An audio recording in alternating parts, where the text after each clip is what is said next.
One day সিরিজে ক্রমাগত নতুন তলানিতে পৌঁছে গেল বাংলাদেশ। প্রথম 2 ওয়ানডেতে হতাশাজনক পরাজয়ের পর শেষটিতে যেন সেই বিশেষণ ব্যবহারেরও সুযোগ নেই। কারণ ব্যাখ্যাতীত ব্যাটিংয়ে বিশাল ব্যবধানে হেরে হোয়াইট ওয়াশড হয়েছে তারা। আবুধাবির জায়েদ ক্রিকেট স্টেডিয়ামে মঙ্গলবার তৃতীয় ওয়ানডেতে বাংলাদেশকে 200 রানে হারিয়েছে আফগানিস্তান। আগে ব্যাট করে নির্ধারিত 50 ওভারে 9 উইকেটে 293 রান করে স্বাগতিকরা। জবাবে 27.1 ওভারে মাত্র 93 রানে গুটিয়ে যায় বাংলাদেশ।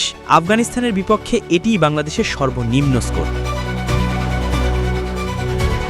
দ্বিতীয় ওয়ানডেতে 109 রানে অল আউট হয়ে রেকর্ড গড়েছিল তারা। এবার সেটি ছাপিয়ে পৌঁছে গেল নতুন তলানিতে। এছাড়া ওয়ানডেতে দেশের বাইরে এটি সবচেয়ে বড় ব্যবধানে পরাজয়। 2017 সালে দক্ষিণ আফ্রিকার বিপক্ষেও ঠিক 200 রানেই হেরেছিল তারা। সিরিজের 3 ম্যাচ জিতে এই প্রথম বাংলাদেশকে হোয়াইট ওয়াশ করল আফগানিস্তান। একই সঙ্গে দুই দলের মুখোমুখি পরিসংখ্যানেও 11-11 সমতা ফিরিয়ে আনল তারা। শেষ ম্যাচে বল হাতে বাংলাদেশের ইনিংস গুড়িয়ে দেন বিলাল সামি। ক্যারিয়ারের মাত্র দ্বিতীয় ওয়ানডে খেলতে নেমে 33 রানে 5 উইকেট নেন তরুণ পেসার। এছাড়া 12 রানে 3 উইকেট নেন রাশিদ খান। সিরিজে তার শিকার 11 উইকেট। রান তারায় সাইফ হাসানের ব্যাট থেকে আসে 2-4 ও 3 ছক্কায় 54 বলে 43 রান। পরের 10 ব্যাটারের স্কোর অনেকটা টেলিফোন নম্বরের মতোই, 7-3, 7-6, 0-2, 4-5-9-2 অপরাজিত। 3 উইকেটের 70 থেকে হঠাৎ ধসে 23 রানে 7 উইকেট হারিয়ে অল আউট হয়ে যায় বাংলাদেশ। এর আগে এক পর্যায়ে 25 ওভারে 1 উইকেটে 150 রান ছিল আফগানিস্তানের। দারুণভাবে ঘুরে দাঁড়িয়ে পরের 22 ওভারে মাত্র 89 রান দিয়ে 6 উইকেট নেয় বাংলাদেশ। কিন্তু নবীর ঝড়ে শেষ 3 ওভারে 54 রান করে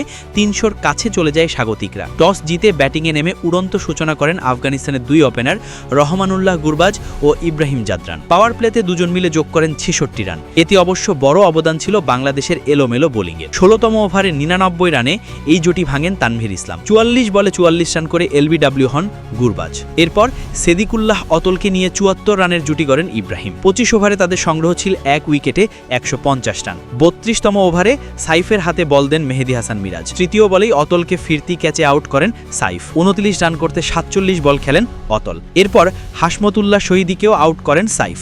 মাঝে ইকরামের সঙ্গে ভুল বোঝাবুঝিতে রান আউট হয়ে যান ইব্রাহিম। দ্বিতীয় ম্যাচের মতো এবারও 99 রান করেন আফগান ওপেনার আজমতুল্লাহ ওমরজাই, রাশিদ খান, নানগেলিয়া খারোটেরা অল্পেই ফিরে গেলে মনে হচ্ছিল 250 করতে পারবে না আফগানিস্তান। কিন্তু ভিন্ন ভাবনাই ছিল নবীর। 9 উইকেট পড়ে যাওয়ার পরও ধুমধুমার ব্যাটিং চালিয়ে নেন অভিজ্ঞ ব্যাটার। শেষ উইকেটে অবিচ্ছিন্ন জুটিতে মাত্র 12 বলে তিনি যোগ করেন 44 রান, যেখানে 10ম ব্যাটার বিলাল সামির নেই কোনো অবদান।